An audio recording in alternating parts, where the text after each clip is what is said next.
নমস্কার, গুরু কৃপাই কেবলাম। আজকের আলোচ্য বিষয় সংখ্যাতত্ত্ব নিয়ে। সংখ্যাতত্ত্ব বিগত কয়েকদিন আগে আপনাদের শিক্ষামূলক আলোচনা করেছি। সংখ্যাতত্ত্বে কাকে বলে, সংখ্যাতত্ত্ব কত প্রকার ও কী কী, এবং সংখ্যাতত্ত্ব কোথা থেকে এসছে, কিভাবে আমরা সংখ্যাতত্ত্ব নিয়ে বিচার করব, বিগত কয়েকদিন আগে আলোচনা করেছি। মাঝখানে আমি কয়েকদিন আলোচনা করতে পারিনি, আমার শারীরিক অসুস্থতার জন্যে আপনাদের এই ভিডিওটা করতে পারিনি। আজকে আলোচনা করতে চলেছি কোন নম্বরে কোন গ্রহকে ইন্ডিকেট করে। আমাদের 9টা সংখ্যা, এই 9টা সংখ্যার উপর দাঁড়িয়ে আছে সংখ্যাতত্ত্ব। এই 9টি সংখ্যা 9টি গ্রহকে ইন্ডিকেট করে।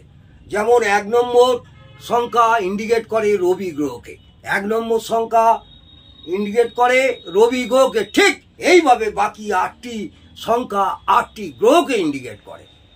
যেমন 2 সংখ্যা ইন্ডিকেট করে চন্দ্র গ্রহকে, 2 সংখ্যা ইন্ডিকেট করে চন্দ্রকে, 3 সংখ্যা বৃহস্পতিকে, 4 সংখ্যা রাহুকে, 5 সংখ্যা বুধকে, 6 সংখ্যা শুক্রকে, 7 সংখ্যা কেতুকে, 8 সংখ্যা শনিকে, 9 সংখ্যা মঙ্গলকে ইন্ডিকেট করে। আজকে আমরা এই পর্যন্ত আলোচনা করলাম কোন নম্বর থেকে কোন নম্বর কোন গ্রহকে ইন্ডিকেট করে। আমাদের 9টি নাম্বার নিয়ে আমি বিস্তারিত আলোচনা করলাম। আগামী দিনে আপনাদের সংখ্যাতত্ত্ব নিয়ে আরও শিক্ষামূলক আলোচনা করব।